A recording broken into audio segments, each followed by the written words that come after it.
You guys just keep asking for the more Reddit stories. So, I'm ready with the new tale. Let's read some cool, interesting cheating wife Reddit stories. And guys, I'm trying to hit 1,000 subs before the end of the year, and I think we can do it. So please subscribe and let's get straight into this one. The smell of freshly brewed coffee and the faint hum of chatter filled the school assembly hall as Emily adjusted her clipboard. She had volunteered, again, to co-lead the preparations for the annual school fair. It was a chaotic but familiar role, one that let her control the details, orchestrate the show, and bask in the praise of parents and teachers alike. If she was being honest, it also gave her an excuse to spend more time out of the house. Her husband, Mark, wouldn't notice anyway. He was so consumed with work lately, and when he wasn't working, he was drinking. Their conversations had dwindled to grunts over dinner, and occasional late-night arguments fueled by exhaustion and resentment. Emily had stopped trying to reach him weeks ago. That's when she met Daniel. Daniel was another parent, a single father with salt and pepper hair, and a laugh that seemed to melt the tension out of a room. His daughter, Lily, was in the same class as Emily's son, Ben, and he had reluctantly agreed Daniel was different. Emily had noticed it the first time they were paired up for a planning committee. Unlike the other parents who griped about the workload or hovered over trivial details, Daniel dived in with genuine enthusiasm. He joked with the teachers, charmed the other moms, and, most annoyingly, challenged Emily's authority over the event. "Emily," he said during their first meeting, leaning back in his chair with an easy confidence that made her stomach tighten. "I think we can skip the classic carnival games this year. Nobody's excited about ring toss anymore. Let's do something fresh, an escape room, maybe?" Emily bristled. "Ring toss is a tradition. The kids love it." "Do they?" Daniel shot back with a smirk. "Or do we just assume they do because it's easy for us?" She hated how he made her question herself. She hated even more how much she liked it.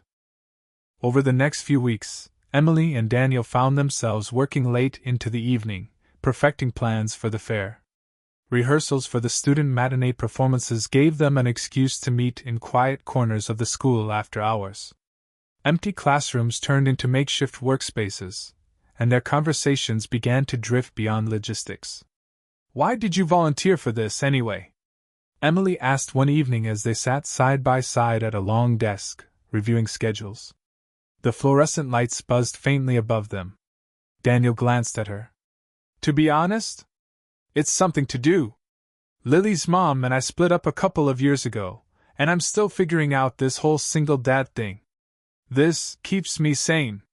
He paused, his expression softening. "And you?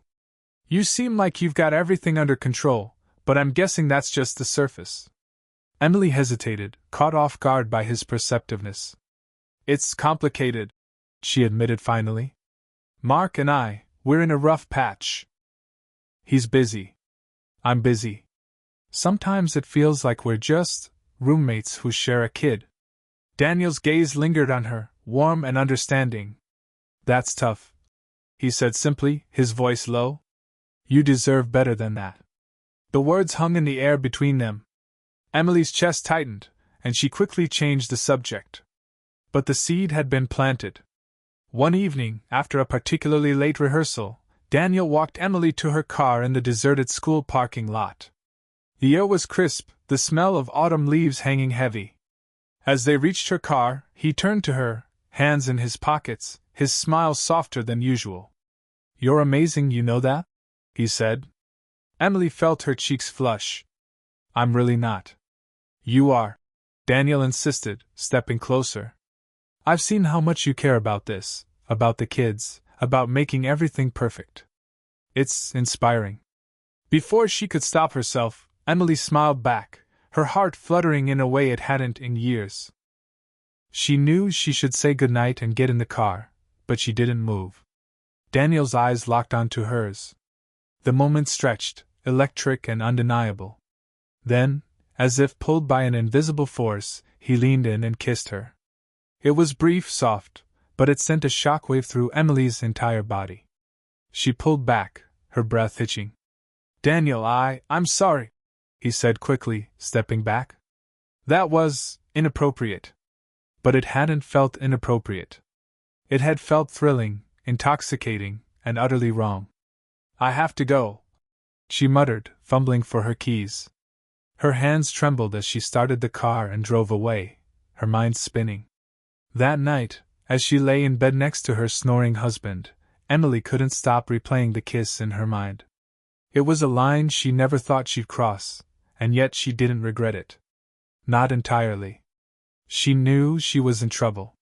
The kiss haunted Emily in the days that followed. She threw herself into the final preparations for the school fair, hoping to drown out the feelings bubbling just beneath the surface. But every time she saw Daniel, his easy smile, the way his hand lingered on hers when he passed her a clipboard, her resolve crumbled a little more. For his part, Daniel seemed determined to act as if nothing had happened. He was charming and professional, keeping their conversations strictly about the event. It should have been a relief, but it only left Emily feeling frustrated and, if she was honest with herself, a little disappointed. It wasn't until the evening of the dress rehearsal that the tension between them boiled over. The kids had run through their performances, and most of the parents had gone home. Emily stayed behind to tidy up the assembly hall. Daniel volunteered to help, his excuse flimsy but unnecessary. You don't have to stay, Emily said, stacking chairs with more force than necessary. I don't mind, Daniel replied, his voice calm as he folded a row of chairs. Besides, I think you could use the company. Emily shot him a look. What's that supposed to mean? Daniel straightened, his expression serious now. It means you've been avoiding me. Her pulse quickened. I'm not avoiding you. I'm just busy. He stepped closer, his voice dropping. Emily, we need to talk about what happened. There's nothing to talk about, she insisted, turning away. Really? Because I haven't stopped thinking about it. Her breath caught. She turned back to him, anger flaring. You shouldn't say things like that. I'm married, Daniel. This, whatever this is, needs to stop. Daniel held her gaze, unflinching. Does it? Because I don't think you believe that any more than I do. The words hit her like a punch to the gut. For a moment, she stood frozen, every logical thought in her head screaming at her to walk away. But then Daniel reached for her, his hand brushing her arm, and the floodgates opened. Before she knew what she was doing, she was kissing him. This time, it wasn't brief or tentative. It was hungry, desperate, fueled by weeks of pent-up emotion. Daniel backed her against the wall, his hands tangling in her hair as she clutched his shirt, pulling him closer. The world outside the empty classroom disappeared, leaving only the two of them and the electric current coursing between them. When they finally broke apart, both breathless, reality came crashing back. Oh my God! Emily whispered, stepping back. What are we doing? Daniel's face was flushed, his voice hoarse. Something we can't take back. I need to go, she said, grabbing her bag and fleeing the room before he could stop her. At home, Emily barely spoke to Mark. She muttered something about being tired and went straight to bed, though sleep was the last thing on her mind. She lay awake for hours, replaying the scene in the classroom over and over again. She hated herself for what she'd done. And yet a part of her, the part she couldn't ignore, felt alive in a way she hadn't in years. The next morning, she resolved to put it behind her. It had been a mistake, a moment of weakness, and it couldn't happen again. She would focus on her family, her responsibilities, and let the rest fade away.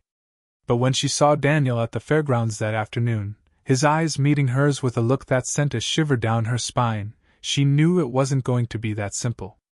Hey, he said softly, pulling her aside while the other parents were busy setting up booths. Daniel, I can't. She started, but he cut her off. I know. But I need you to know something. He hesitated, his gaze piercing. I don't regret it. Her heart pounded in her chest as she searched for something, anything, to say.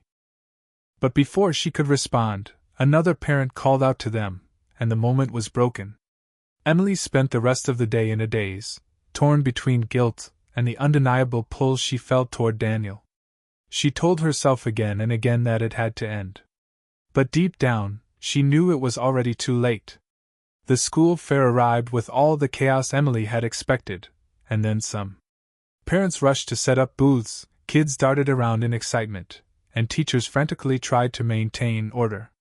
Emily, clipboard in hand, flitted between stations, issuing orders and solving problems with her usual efficiency. But underneath the surface, she was unraveling. Daniel was everywhere, helping to hang decorations, organizing volunteers, even stepping in as a last-minute announcer for the raffle. He moved with ease, always flashing that maddening smile that sent Emily's heart racing. The worst part was how careful he was to keep their interactions professional. To anyone watching, they were just two dedicated parents working together to pull off a successful event. But Emily could feel the weight of his gaze every time they crossed paths, the unspoken tension simmering just beneath the surface. It didn't help that Mark was there, too, nursing a cup of coffee and half-heartedly helping Ben with his booth. He'd barely said 2 words to Emily all morning, his attention locked on his phone as usual.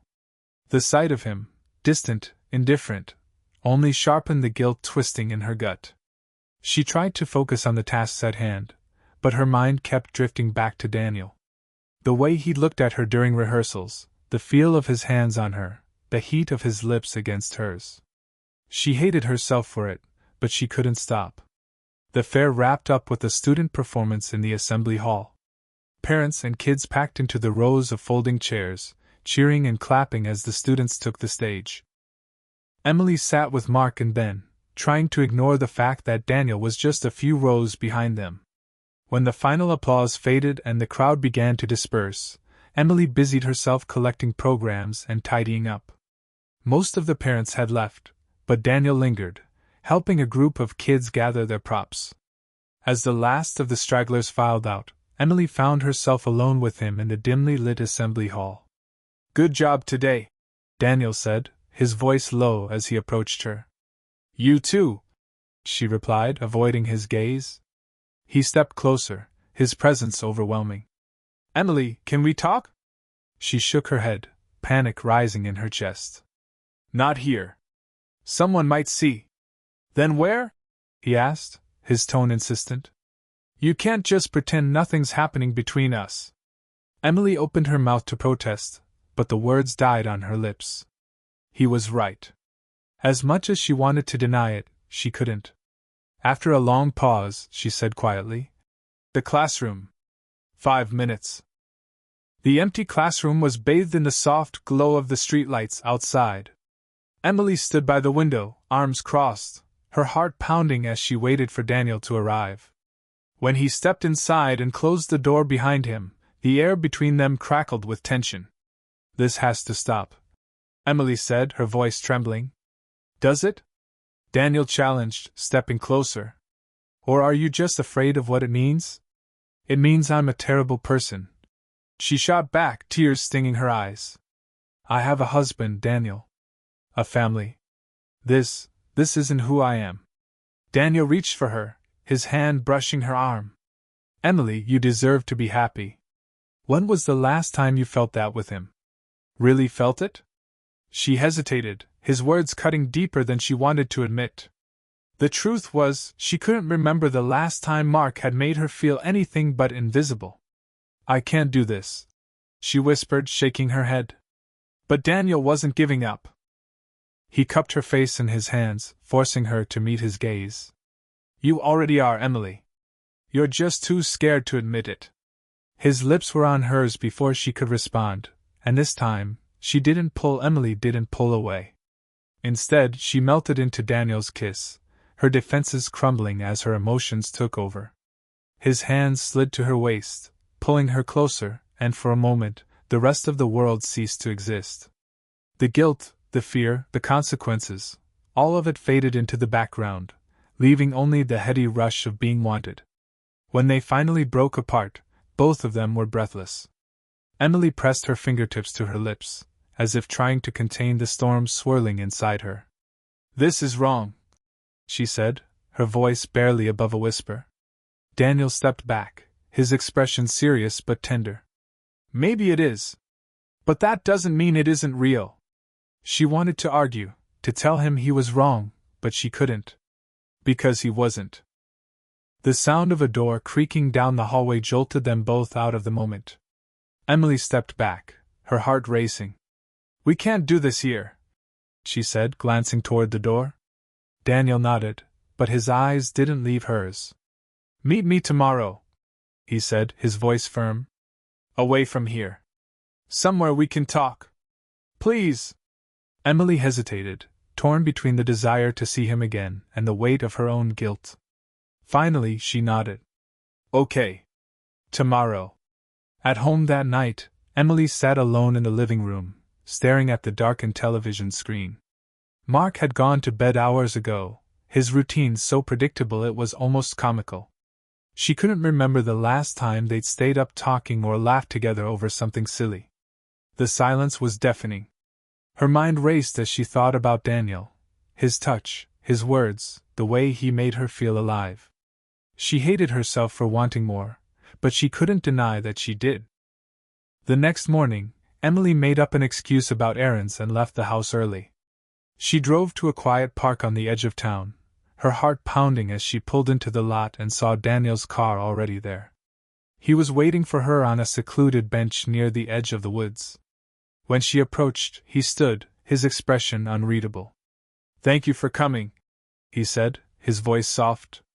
Emily crossed her arms, keeping a cautious distance. "What do you want from me, Daniel?" "You," he said simply. Her breath caught. "That's not fair." "It's the truth," he replied. "I'm not asking you to leave your family, Emily. I need you to know how I feel." "And how do you think this ends?" she shot back, her voice rising. "With everyone getting what they want. Someone always gets hurt, Daniel. Always." "Then let me be the one who gets hurt," he said, stepping closer. "But don't tell me you don't feel this, too. Don't lie to me, or to yourself." Emily turned away, her emotions threatening to overwhelm her. She felt his hand on her shoulder, warm and steady. "Just say the word," Daniel whispered. "If you want me to walk away, I will. But if there's even a part of you that wants this, I'm here." The dam broke. Emily turned and kissed him, her desperation and confusion pouring out in that single act. It wasn't a decision, it was a surrender. For weeks, Emily and Daniel navigated their secret relationship with a mix of exhilaration and fear. They stole moments in empty classrooms, exchanged furtive glances during meetings, and met in secluded spots around town whenever they could. At home, Emily went through the motions, pretending everything was fine. Mark barely noticed the change in her. If anything, he seemed relieved that she wasn't nagging him about their lack of connection. But the weight of her double life began to take its toll. Every time she looked at Ben, she felt a pang of guilt, knowing how much he adored his father. And every time Mark did something kind, like making her coffee in the morning or helping Ben with his homework, she felt like a monster. Still, she couldn't stop. The thrill of being with Daniel, the way he made her feel seen and valued, was too addictive to give up. Emily knew she was playing with fire. She was careful, so careful, to cover her tracks. She kept her phone locked, deleted messages obsessively, and made sure her comings and goings had plausible explanations. But no matter how cautious she was, she couldn't shake the nagging feeling that her luck would eventually run out. That moment came sooner than she expected. It started with something small. Mark, who usually seemed oblivious to everything, suddenly began asking questions. "You've been out a lot lately," he said one evening over dinner. "Errands, meetings. You're busier than usual." Emily forced a laugh, stirring her soup. "It's the school fair," she said. "You know how these things are. Lots of moving pieces." He nodded, but his eyes lingered on her a beat too long. She felt the weight of his gaze and quickly changed the subject, talking about Ben's latest art project until Mark seemed to lose interest. But the next day, Emily noticed subtle changes. Mark's phone, usually abandoned on the kitchen counter, was suddenly always in his pocket. He was asking more questions, small, seemingly innocent things, like what time she'd be home or whether he could pick Ben up from school. And then there was the night he didn't come home. Emily had just put Ben to bed when she realized it was nearly midnight and Mark still wasn't back. She texted him, her fingers trembling. "Where are you? Everything okay?" The response came minutes later. "Work ran late. I'll explain tomorrow." But he didn't explain. Instead, he started leaving earlier in the mornings and returning later at night. Emily told herself it was just a busy period at his job, but the pit in her stomach told her otherwise. Mark wasn't acting like himself, and for the first time in their marriage, she felt like he was hiding something. A week later, Emily and Daniel were alone in the school after a meeting, tidying up the leftover decorations from the fair. They worked in comfortable silence, the kind that had become second nature to them. Daniel handed her a box of streamers, their fingers brushing briefly. He smiled, and she felt her pulse quicken. "You've been quiet tonight," he said, leaning against the desk. "It's Mark," she admitted, setting the box down. "I think he's suspicious." Daniel frowned. "Suspicious of us?" "I don't know," she said, running a hand through her hair. "He's just been acting different. Distant. Like he's keeping tabs on me." Daniel reached for her hand, his touch steadying. "We'll figure it out," he said. "You're not alone in this." For a moment, Emily let herself believe him. The truth came crashing down the following weekend. Mark suggested a family day at the park, a rare occurrence, and one Emily agreed to reluctantly. As they strolled through the playground, watching Ben climb the jungle gym, Mark seemed unusually calm. Almost pleasant. "Emily," he said suddenly, his voice too casual. "Who's Daniel?" Her stomach dropped. I don't know what you mean," she stammered, her mind racing. Mark turned to face her, his expression cold and controlled. "Daniel Pierce. Single dad. His daughter's in Ben's class." "Who is he?" Emily opened her mouth, searching for an explanation, but nothing came. "Do you think I'm stupid?" Mark's voice rose, sharp and cutting. "I've seen the way you look at him. I've seen the texts. The sneaking around. Don't bother denying it, Emily, I know." Her chest tightened, panic clawing at her throat. "Mark, I save it," he snapped, cutting her off. "I gave you the benefit of the doubt, even when things didn't add up. But when I followed you last week and saw you with him..." Emily felt the blood drain from her face. "You followed me?" she whispered, her voice trembling. Mark nodded, his jaw clenched, his eyes cold and unrelenting. "You bet I did. Do you have any idea what it feels like to watch your wife, my wife, kissing another man in some backlit parking space? Hiding like a couple of teenagers sneaking around?" Emily's throat went dry, her words trapped. She opened her mouth to speak, but nothing came out. Mark stepped closer, his voice dropping to a dangerous whisper. "You don't even have the decency to lie convincingly anymore. How long has this been going on, Emily? Weeks? Months? How stupid do you think I am?" Ben's laughter rang out from the jungle gym, a cruel contrast to the tension crackling between them. Emily glanced toward their son, the weight of her betrayal pressing down on her like a tidal wave. "Mark, please," she started, her voice barely audible. "It's not what you think, not what I think." He barked out a bitter laugh. "What part of you locking lips with some other man isn't what I think? Explain it to me. Please." She looked away, shame burning her cheeks. "It just happened," she said weakly, her voice breaking. "Happened?"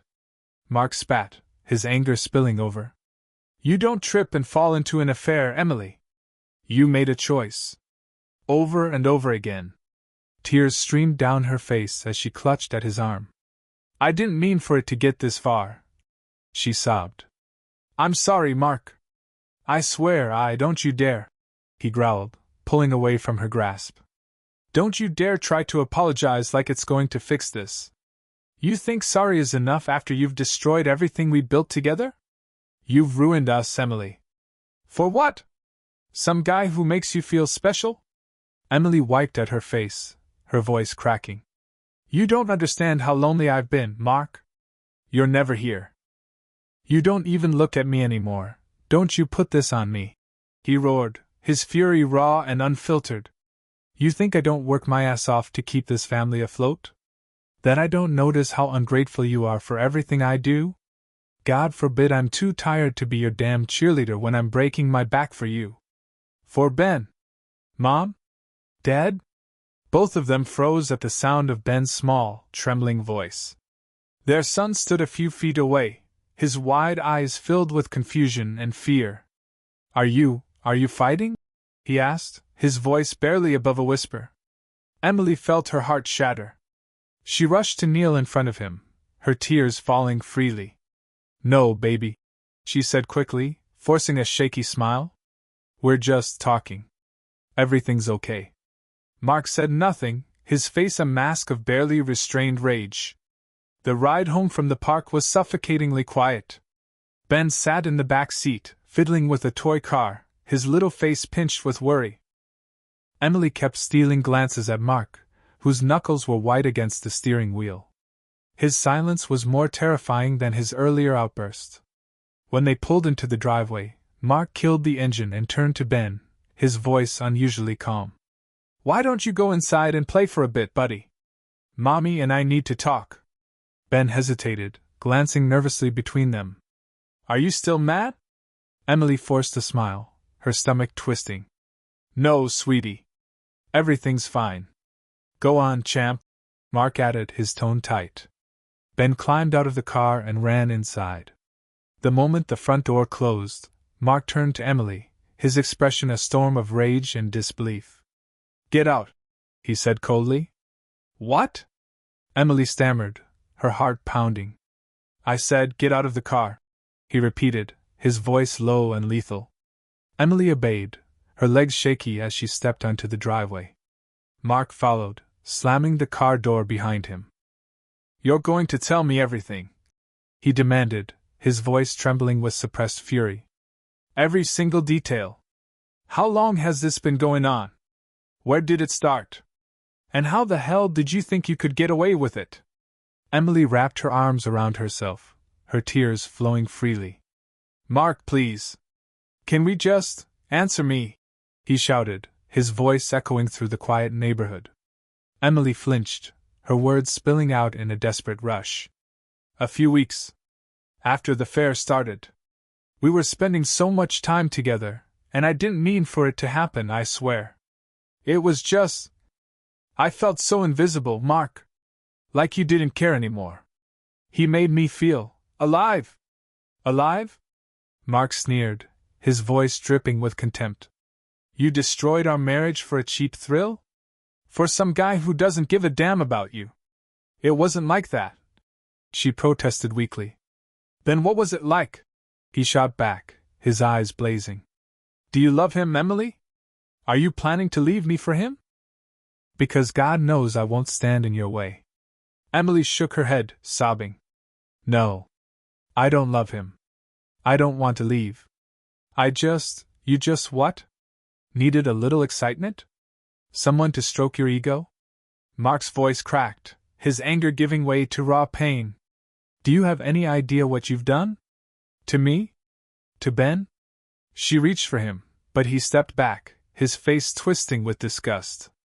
Don't. Just don't. I can't even look at you right now. Mark, please, she begged, her voice breaking. I'll do anything to fix this. Counseling, whatever it takes. Just don't give up on us. Mark let out a bitter laugh, his eyes cold. Us? There is no us anymore, Emily. You killed that the second you let him touch you. He turned and stormed into the house, leaving her standing alone in the driveway, shaking with sobs. The next few days were a blur. Mark barely spoke to her, his silence heavy with anger and betrayal. He moved into the guest room, and the tension in the house was unbearable. Emily tried to keep things normal for Ben's sake, but her son's wary glances told her he wasn't fooled. Mark entered the kitchen, his presence heavy with restrained fury. Emily paused, her hands trembling as she wiped down the counter. She could feel his eyes on her, and the weight of everything left unsaid was suffocating. "We need to talk," Mark said, his voice cold and firm. She turned to face him, bracing herself. "Okay," she whispered. Mark leaned against the doorframe, his arms crossed. "I've thought about this long and hard, Emily. About what you did, what it means for us, and how to move forward. And I've come to a decision." Her heart sank. "Mark, please." He held up a hand, silencing her. "I'm not done." Emily swallowed hard, nodding for him to continue. "You're going to end it with him," Mark said, his tone leaving no room for argument. "No contact. No excuses. You're going to cut him out of your life completely." She nodded quickly, her voice shaking. "I will. I promise." "That's not all," he added, his gaze narrowing. "You're going to earn back my trust. You're going to do whatever it takes to fix this mess you've made. And if I even suspect that you've so much as thought about him, we're done. Do you understand?" "Yes," Emily said, tears streaming down her face. "I understand. I'll do anything, Mark. I swear." He nodded slowly, his expression hard. "Good. Because if you don't, I'll make sure you lose everything. Your family, your friends, even Ben. Do you hear me, Emily? Everything." The threat hung in the air like a guillotine. Emily felt her knees weaken, but she forced herself to stay upright. "I hear you," she whispered. The next day, Emily called Daniel, her hands trembling as she dialed his number. "Emily," he said when he answered, his voice warm and familiar. "Daniel, we need to talk," she said, her voice tight. "Is everything okay?" he asked, concern lacing his tone. "No," she said, tears pricking her eyes. "I can't do this anymore. It's over. We're over." There was a long pause on the other end of the line. "Emily, what are you talking about?" "I'm talking about ending this," she said, her voice breaking. "Mark knows. He followed us, Daniel. He saw everything. If I don't stop, I'll lose my family." Daniel sighed heavily. "Emily, I don't want to lose you." "You have to," she said, wiping at her tears. "This was a mistake. All of it. I should have never let it happen." "That's not how you felt yesterday," Daniel countered, his voice sharp with hurt. "It doesn't matter how I felt," she said firmly. "This is my life, Daniel. My family. And I'm not going to throw it all away for this." She hung up before he could respond, her heart shattering as she severed the connection. For a few days, things were tense but quiet. Mark seemed satisfied that Emily had ended things, though his icy demeanor hadn't softened. She tried to prove herself to him in every way she could, cooking his favorite meals, spending more time with Ben, even offering to go to counseling. But beneath the surface, Mark was simmering. One night, as Emily was putting Ben to bed, her phone buzzed on the nightstand. She glanced at the screen and froze. It was a message from Daniel. "I miss you. Can we talk?" Panic surged through her. She quickly deleted the message, her heart pounding. When she turned around, Mark was standing in the doorway, his expression dark. "Who was that?" he asked, his voice low and dangerous. "No one," Emily lied, her voice trembling. "Just a reminder from the school." Mark's jaw tightened. "Don't lie to me, Emily. I'm not." Before she could finish, Mark grabbed her phone and began scrolling through her messages. His silence was deafening as he stared at the screen, his expression growing darker by the second. "You think I'm an idiot?" he snarled, tossing the phone onto the bed. "You think I don't know what's going on? Mark, please," she begged, tears streaming down her face. "I deleted the message. I wasn't going to respond, I swear." But Mark wasn't listening. His fury was a storm, and Emily knew she was standing directly in its path. Mark loomed over Emily, his face a mask of cold fury. His knuckles were white as he gripped the edge of the doorframe, as though holding himself back from exploding completely. Emily backed up against the bed, her chest heaving with panicked breaths. "You swore to me, Emily," he said, his voice trembling with barely contained rage. You swore it was over. And now this? A message from him? I didn't reply, Emily cried. I deleted it, Mark. I swear I was going to tell you. Tell me. Tell me what? He roared, his voice cutting through the silence of the house. That you're still thinking about him? That you couldn't even last a week without him? What the hell kind of fool do you think I am? Ben's voice called out from his room down the hall, small and frightened. Mom? Dad? What's going on? Mark stiffened, the sound of his son's voice slicing through his anger like a razor. He took a deep breath, straightening his posture, and motioned for Emily to follow him into the living room.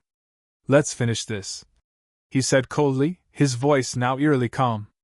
Once the door to Ben's room was closed and the two of them were downstairs, Mark turned back to Emily, his face unreadable. You want to play games, Emily? He asked, his voice low. Fine. But you're going to lose. What does that mean? Emily whispered, her voice trembling. Mark reached into his pocket and pulled out a folder. He threw it onto the coffee table, the contents spilling out, photos, screenshots, printouts of texts. All evidence of her time with Daniel. You think I wasn't prepared for this? He said, his eyes blazing. I hired a private investigator the moment I suspected something was off. I have everything I need to destroy you. Emily's knees buckled, and she sank onto the couch, her head spinning. Mark, please. I'll do anything. Just don't what? Don't show these to the court? Don't take Ben away from you? Because I can, Emily. And I will if you don't start telling me the truth. All of it. I ended it. She sobbed. I swear I did. The message was out of the blue. I didn't ask for it. I didn't want it. Liar. Mark snapped, slamming his hand against the wall. Emily flinched, covering her face with her hands. I'm not lying. Please, Mark, just believe me. I want to fix this. Mark let out a bitter laugh, shaking his head. Fix this? You think there's a way to fix this? You've destroyed everything, Emily. Everything. He turned away, pacing the room like a caged animal. You've humiliated me. You've betrayed me. And for what? Some meaningless fling with a guy who'll drop you the second it gets hard? Was it worth it? No, she sobbed, her voice barely audible. It wasn't worth it. None of it was. Mark stopped pacing, his back to her, his shoulders heaving with ragged breaths. For a long moment, the only sound in the room was Emily's muffled sobs. Then he turned, his expression ice cold. You're going to pack a bag, he said, his voice calm and detached. And you're going to leave tonight. Emily's head shot up, her eyes wide with panic. What? No, Mark, please save it, he said, cutting her off. I don't want to see you in this house tomorrow morning. You don't get to live here anymore. You've forfeited that right. But what about Ben? She pleaded, her voice breaking. Ben stays with me, Mark said firmly. He doesn't need to be around someone who can't even keep her promises. You can see him, but on my terms. And don't think for a second I won't fight you for custody if you try to push me. Emily's world spun out of control as Mark turned on his heel and stormed out of the room. She sat there, shaking, as the weight of his words crushed her.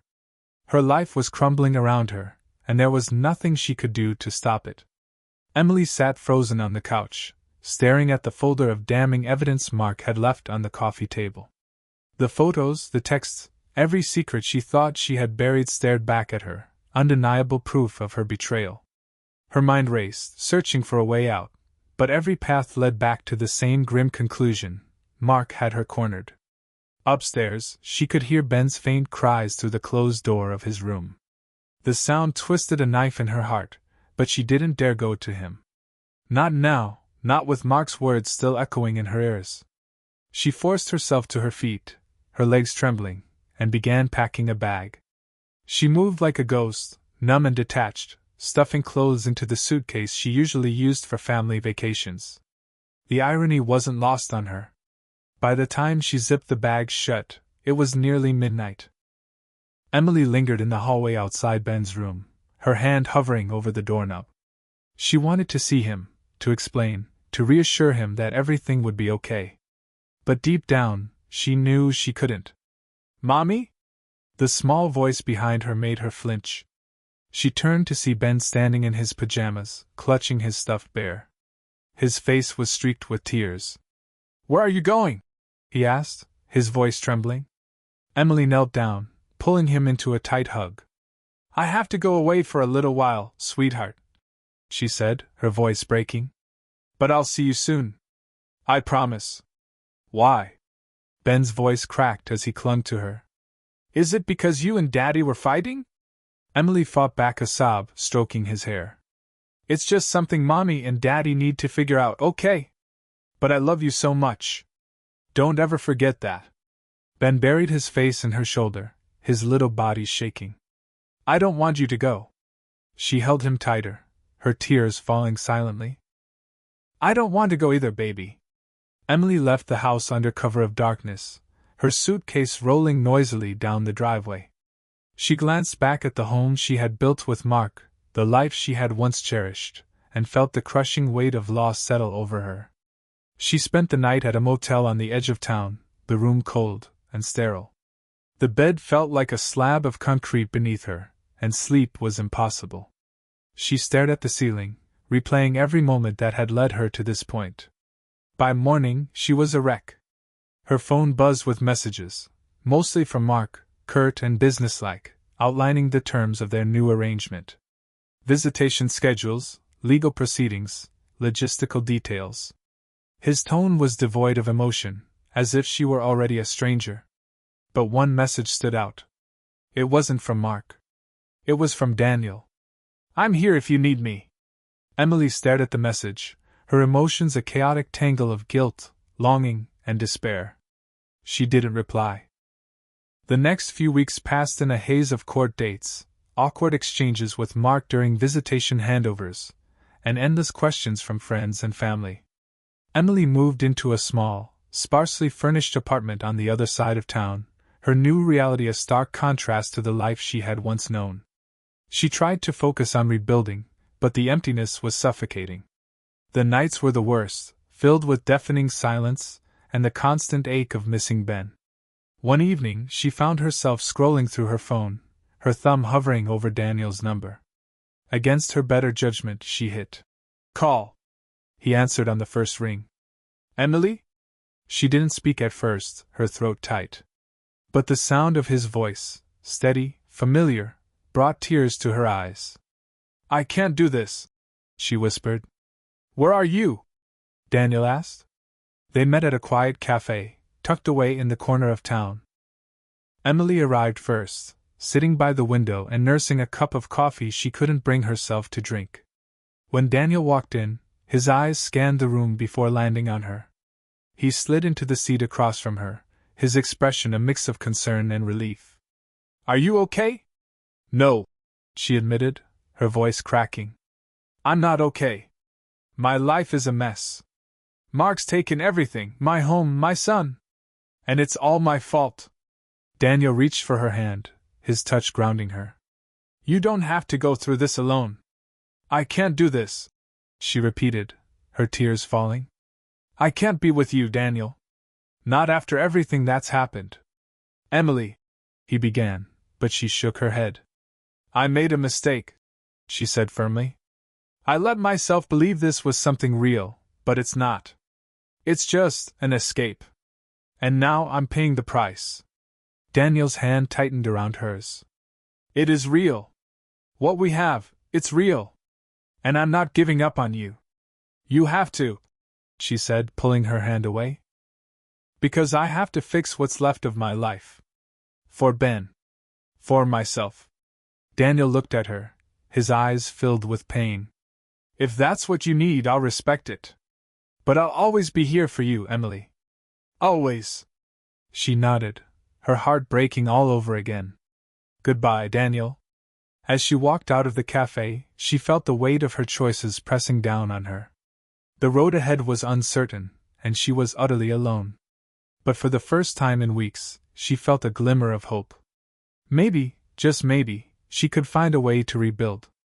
Emily's glimmer of hope was short-lived. Mark had no intention of letting her move forward unscathed. While she was trying to piece together her broken life, Mark was working behind the scenes, driven by anger that burned hotter with each passing day. The first blow came in the form of a court summons. Mark had filed for full custody of Ben, claiming that Emily's affair and subsequent actions proved she was unfit to be a parent. The documents were brutal, filled with accusations that painted her as selfish, reckless, and negligent. Every private moment she had shared with Daniel was weaponized, twisted into evidence of her failures as a mother and wife. Emily sat in her lawyer's office, the thick stack of papers in her lap. Her hands trembled as she flipped through the pages, each word hitting like a hammer to her chest. "This is a scorched-earth strategy," her lawyer said, his tone grim. "He's not holding back." "Can he win?" Emily asked, her voice barely above a whisper. The lawyer hesitated. "It's possible. Mark has a stable job, a strong support network, and, most damning, evidence of your affair. The courts take these things seriously." Emily fought back tears, her mind racing. "I didn't neglect Ben. I would never, I know," the lawyer said gently. "But we need to be prepared for a fight." As the custody battle loomed, Emily found herself in friends who had once been a source of comfort now avoided her calls, their sympathies clearly lying with Mark. The school community, always a hub of gossip, turned its collective judgmental gaze on her. She felt the stares, heard the whispers when she picked Ben up from school. Her own family, though supportive, struggled to hide their disappointment. Her mother's voice on the phone was tinged with quiet disapproval, every conversation a reminder of how much Emily had lost. "Why didn't you just talk to him?" her mother asked one night. "Why didn't you try harder to fix things before this?" Emily had no answer. The day of the custody hearing arrived, and Emily sat in the courtroom, her stomach churning as Mark's lawyer presented their case. Photos, messages, timelines, it was all laid out in excruciating detail. Mark sat at his table, his face a mask of calm, but Emily knew him well enough to see the satisfaction in his eyes. This wasn't just about Ben. This was about punishment. When it was her turn to speak, Emily's voice wavered, but she forced herself to stay composed. She admitted her mistakes, her regrets, and pleaded with the court to see that she was still a good mother. "I love my son," she said, her voice breaking. "I know I've made choices I'm not proud of, but Ben is everything to me. I'll do whatever it takes to prove that." Her words hung in the air, but the judge's expression remained impassive. The ruling came 2 weeks later. Mark was granted primary custody, with Emily allowed visitation every other weekend. The words hit her like a physical blow, and she barely registered the rest of the judge's explanation. Outside the courthouse, Emily approached Mark, her desperation outweighing her pride. "Please, Mark," she begged. "Don't do this. Don't take him away from me." Mark turned to her, his expression cold and triumphant. "You did this to yourself, Emily. You don't get to cry about the consequences now."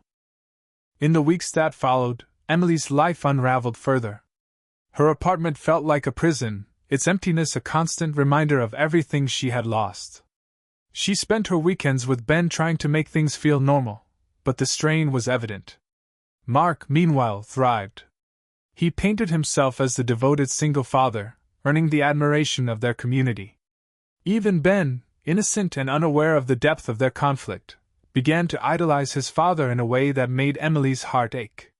One night, alone in her apartment, Emily's phone buzzed with a message. It was from Daniel. "I miss you. Let me help you." She stared at the screen, her emotions a tangled mess of longing and despair. But instead of replying, she deleted the message. Daniel was a chapter she couldn't afford to revisit. Months turned into years, and Emily slowly rebuilt her life. She took on a new job, found a small circle of supportive friends, but the scars of her choices remained, a constant reminder of what she had lost. Mark had won. He had destroyed her life, taken her son, and left her to pick up the pieces alone. But Emily wasn't defeated. Every time she saw Ben's face, every time she heard his laugh, She reminded herself why she had to keep going. She couldn't undo the past, but she could fight for a future. And she would. No matter how long it took. Oh my god. Another really good one. I really hope you enjoyed this Reddit story video. I had a great time reading this. If you want more of this kind of content, just leave a comment, let me know. Follow my channel. I'm really trying to hit 1,000 subs before the end of the year. And we can do it. It's going to happen, guys. Thank you so much. Now, everybody have a great night and have a sweet dreams.